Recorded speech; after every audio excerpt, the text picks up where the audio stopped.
প্রিয় শ্রোতা, আজ আমরা এমন একজন মহান সাহাবীর জীবনের গল্প শুনব যার নাম ইতিহাসে চিরকাল জ্বলজ্বল করবে। তিনি ছিলেন না কোনো ধনী ব্যক্তি, ছিলেন না কোনো রাজা, কোনো সেনাপতি কিংবা কোনো বড় গোত্রের নেতা। কিন্তু আল্লাহ তাআলা তার ঈমান, ধৈর্য ও ত্যাগকে এমন মর্যাদা দিয়েছেন যে আজও পৃথিবীর কোটি কোটি মুসলিম শ্রদ্ধার সঙ্গে তার নাম উচ্চারণ করেন। তিনি হলেন হযরত বিলাল ইবনে রাবাহ রাদিয়াল্লাহু তাআলা আনহু। ভাবুন তো, এমন এক সমাজ যেখানে মানুষের মূল্য নির্ধারণ হতো তার বংশ, রং ও সম্পদ দিয়ে, সেখানে এক কৃষ্ণাঙ্গ দাস হয়ে জন্ম নেয়া মানুষ কিভাবে ইসলামের ইতিহাসের অন্যতম শ্রেষ্ঠ ব্যক্তিত্বে পরিণত হলেন, কিভাবে তার কণ্ঠস্বর পৃথিবীর প্রথম আজানের কণ্ঠ হয়ে উঠল, তার চলুন সেই অনুপ্রেরণাময় যাত্রায় আজ শুরু করছি। হযরত বেলাল রাদিয়াল্লাহু তাআলা আনহু, তার জন্ম হয়েছিল আরবের মক্কায়। তার পিতা ছিলেন রাবাহ এবং মাতা ছিলেন হামামা। দুজনেই ছিলেন দাস।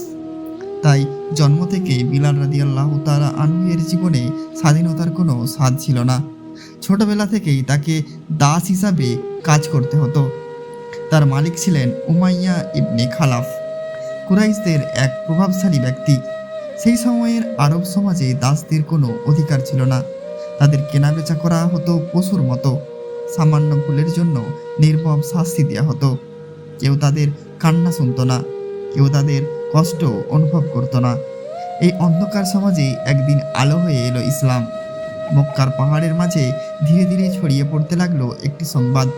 একজন মানুষ ঘোষণা করেছেন, আল্লাহ এক, তিনি ছাড়া কোনো উপাস্য নেই। তিনি ছিলেন আমাদের প্রিয় নবী হযরত মুহাম্মদ সাল্লাল্লাহু আলাইহি ওয়াসাল্লাম। এই বার্তা শুনে বিলাল রাদিয়াল্লাহু তাআলা আনহু এর হৃদয়ে আলো জ্বলে উঠল। তিনি উপলব্ধি করলেন, যদি আল্লাহ একজনই হন তাহলে মানুষের মধ্যে এত বৈষম্য কেন? যদি সবাই একই সৃষ্টিকর্তার সৃষ্টি হয় তাহলে কেউ প্রভু আর কেউ দাস হবে কেন? ইসলামের এই শিক্ষা তার হৃদয়কে গভীরভাবে স্পর্শ করল। তিনি গোপনে ইসলাম গ্রহণ করলেন, কিন্তু সত্যকে লুকিয়ে রাখা যায় না। কিছুদিনের মধ্যেই তার ইসলাম গ্রহণের খবর পৌঁছে গেল তার মালিক উমাইয়ার কানে। এরপর শুরু হলো ইতিহাসের অন্যতম নির্মম নির্যাতন। প্রখর রোদের দুপুর, মরুভূমির উত্তপ্ত বালু যেন আগুনের মতো জ্বলছে। সেই জ্বলন্ত বালুর উপর বিলাল রাদিয়াল্লাহু তাআলা আনহুকে শুইয়ে দেয়া হলো। তার বুকের উপর চাপিয়ে দেয়া হলো বিশাল এক পাথর। উমাইয়া বলল, মুহাম্মদকে অস্বীকার করো, আমাদের দেবতাদের মানো। কিন্তু বিলাল রাদিয়াল্লাহু তাআলা আনহু এর ঠোঁট থেকে বেরিয়ে এলো একটি শব্দ, আহাদ আহাদ, অর্থাৎ তিনি এক, আল্লাহ এক। আবার চাবুক মারা হলো, আবার অত্যাচার করা হলো, আবার বলা হলো ইসলাম ছেড়ে দাও, কিন্তু উত্তর একই, আহাদ আহাদ। এই একটি শব্দ ইতিহাসকে বদলে দিল।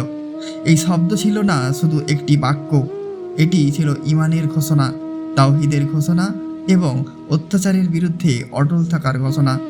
ভাবুন, একজন মানুষ যার শরীরে রক্তাক্ত, যার বুকের উপর বিশাল পাথর, যার চারপাশে নির্যাতনকারী মানুষ, তবুও তার মুখে অভিযোগ নেই, আছে শুধু আল্লাহর একত্বের ঘোষণা। এটাই ঈমানের শক্তি।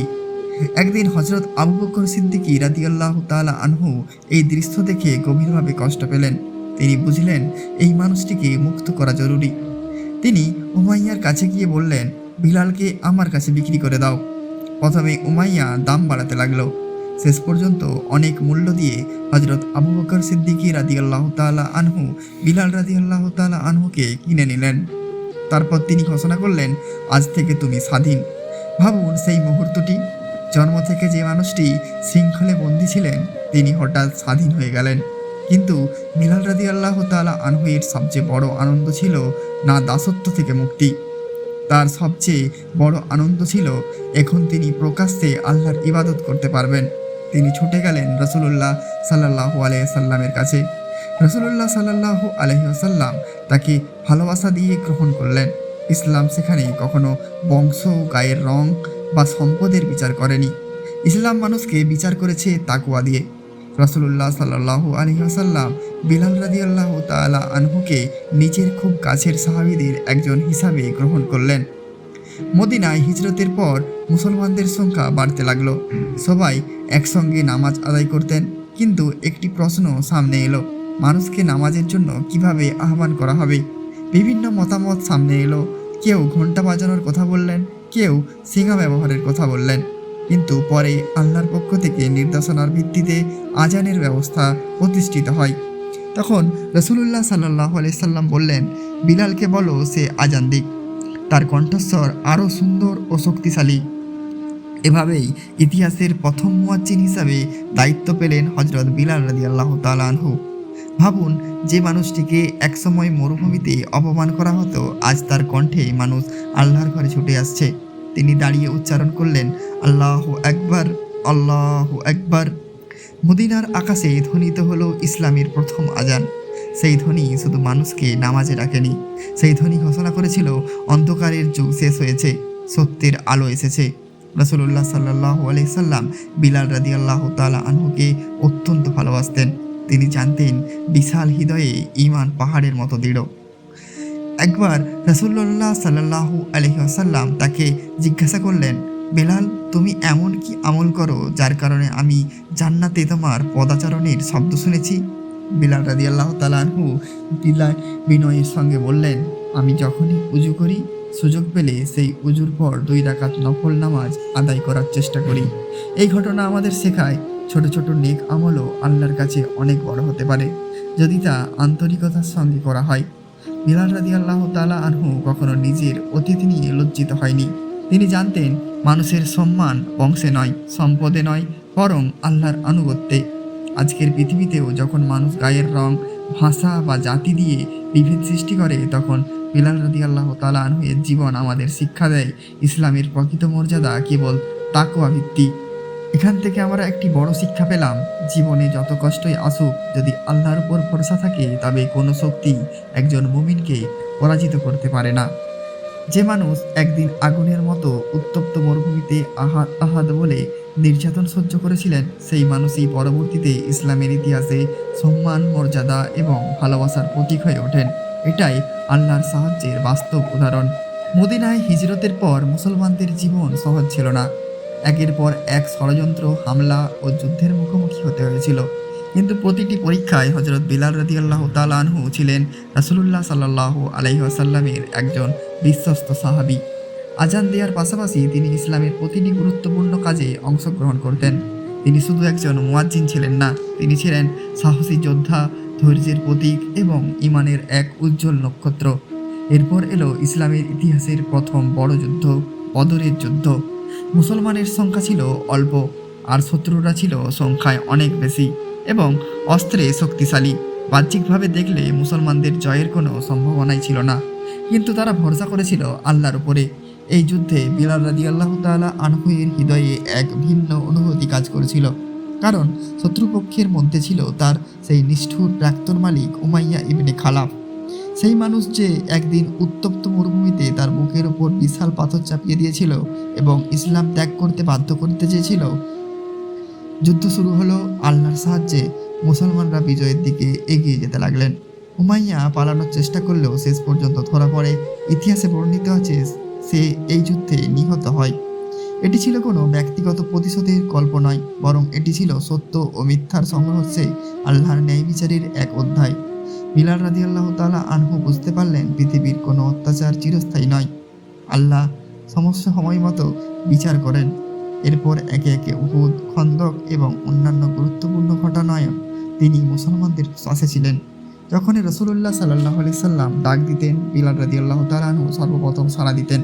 তার জীবনের সবচেয়ে বড় পরিচয় ছিল তিনি ছিলেন রাসূলুল্লাহ সাল্লাল্লাহু আলাইহি সাল্লামের অত্যন্ত প্রিয় সাহাবীদের একজন। প্রতিদিন 5 বার তার কণ্ঠে আজান শুনে মদিনার মানুষ নামাজের জন্য ছুটে আসত। ভাবুন সেই দৃশ্য, মদিনার নীরব সকাল, সূর্যের আলো ধীরে ধীরে ছড়িয়ে পড়ছে, হঠাৎ ভেসে আসে এক সুমধুর কণ্ঠে, আল্লাহু আকবার, আল্লাহু আকবার। মানুষ দোকান বন্ধ করে, কাজ থামিয়ে পরিবারের সঙ্গে বিদায় নিয়ে আল্লাহর ঘরের দিকে ছুটে যাচ্ছে। এই কণ্ঠ ছিল বিলাল রাদিয়াল্লাহু তাআলা আনহু এর। একদিন মুসলমানদের দীর্ঘ প্রতীক্ষার অবসান ঘটল। রাসূলুল্লাহ সাল্লাল্লাহু আলাইহি সাল্লাম প্রায় 10,000 সাহাবীকে নিয়ে শান্তিপূর্ণভাবে মক্কায় প্রবেশ করলেন। এটি ছিল মক্কা বিজয়। যে শহর একদিন রাসূলুল্লাহ সাল্লাল্লাহু আলাইহি সাল্লামকে কষ্ট দিয়েছিল, সেই শহরে আজ ইসলামের আলোয় আলোকিত।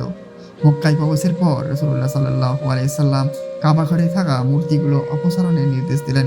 তিনি আল্লাহর প্রশংসা করতে করতে কাবাকে শিরক মুক্ত করলেন। এরপর ঘটল ইতিহাসের এক অবিস্মরণীয় মুহূর্ত। রাসূলুল্লাহ সাল্লাল্লাহু আলাইহি সাল্লাম বিলাল রাদিয়াল্লাহু তাআলা আনহুকে নির্দেশ দিলেন কাবার ছাদে উঠে আজান দিতে।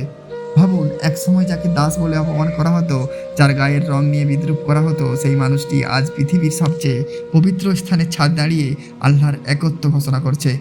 বিলাল রাদিয়াল্লাহু তাআলা আনহু ধীরে ধীরে কাবার ছাদে উঠলেন। চারিদিকে হাজার হাজার সাহাবী, মক্কার মানুষ বিস্ময়ে তাকিয়ে রয়েছে।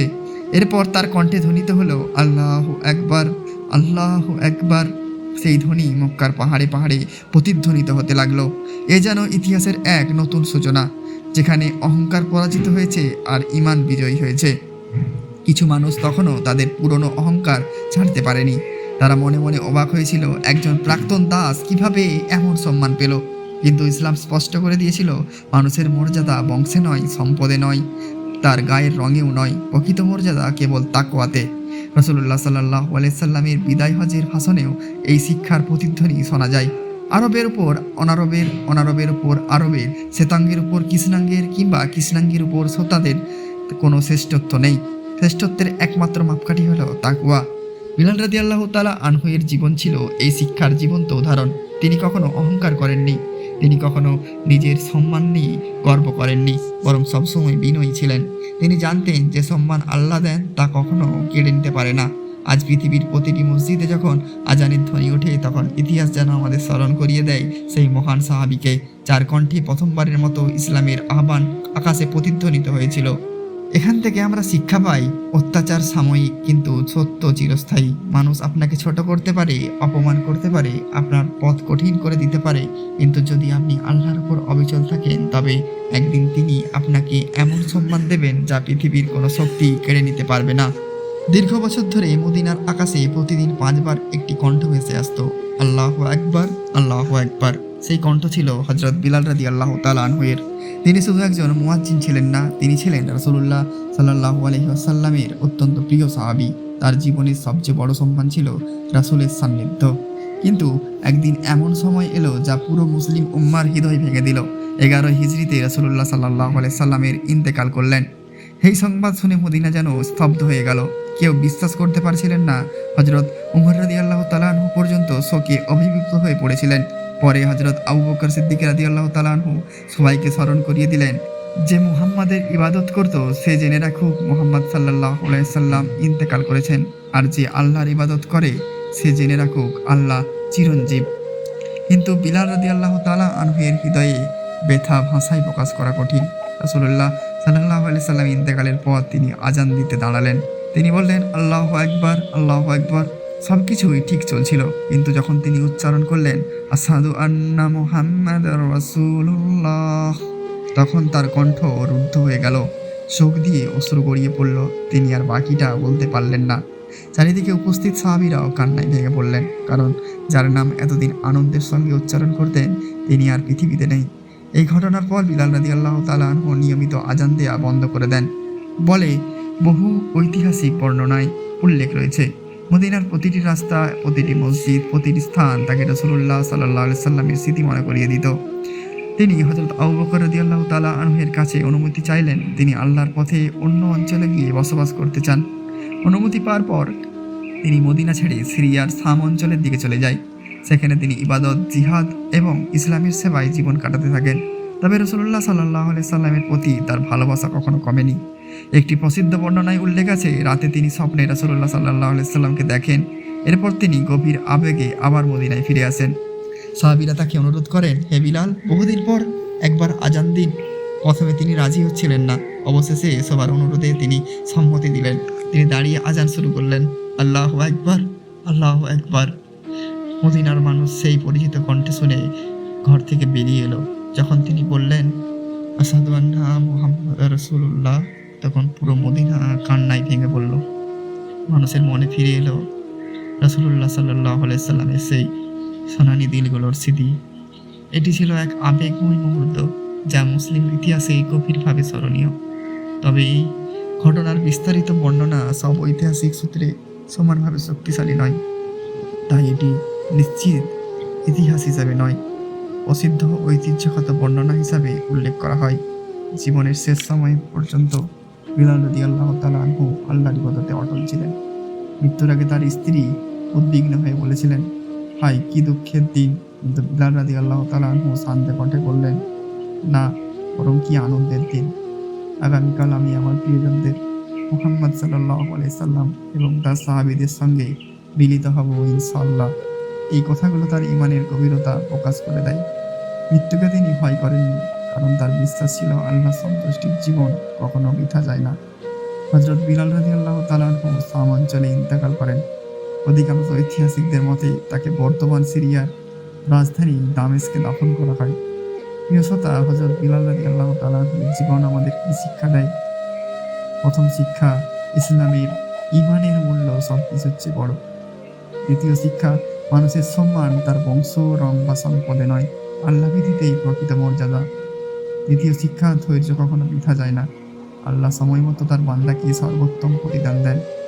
চতুর্থ শিক্ষা, রাসূলুল্লাহ সাল্লাল্লাহু আলাইহি সাল্লামের প্রতি ভালোবাসা শুধু মুখের কথা নয়, তার জীবনের প্রতিটি কাজে প্রকাশ পায়। আজ পৃথিবীর কোটি কোটি মসজিদে প্রতিদিন 5 বার আজান হয়। প্রতিবার মুয়াজ্জিন যখন বলে আল্লাহু আকবার, তখন ইতিহাসের পাতায় যেন আবার জীবন্ত হয়ে ওঠেন সেই মহান সাহাবী হযরত বিলাল ইবনে রাবাহ রাদিয়াল্লাহু তাআলা আনহু। একজন নির্যাতিত দাস থেকে ইসলামের প্রথম মুয়াজ্জিন, একজন অপমানিত মানুষ থেকে চিরসম্মানিত সাহাবী, একজন সাধারণ মানুষ থেকে এমন এক অনুপ্রেরণা যার জীবন কিয়ামত পর্যন্ত মুসলিমদের হৃদয়ে আলো জ্বলিয়ে রাখবে। আল্লাহ তাআলা আমাদের হযরত বিলাল রাদিয়াল্লাহু তাআলা আনহুর মতো অটল ঈমানে, ধৈর্য, বিনয় ও রাসূলুল্লাহ সাল্লাল্লাহু আলাইহি ওয়াসাল্লামের প্রতি গভীর ভালোবাসা দান করুন। আমিন। ভিডিওটি ভালো লাগলে লাইক করুন, কমেন্ট করুন, শেয়ার করুন এবং আমাদের চ্যানেলটি ভালো লাগলে অবশ্যই সাবস্ক্রাইব করুন।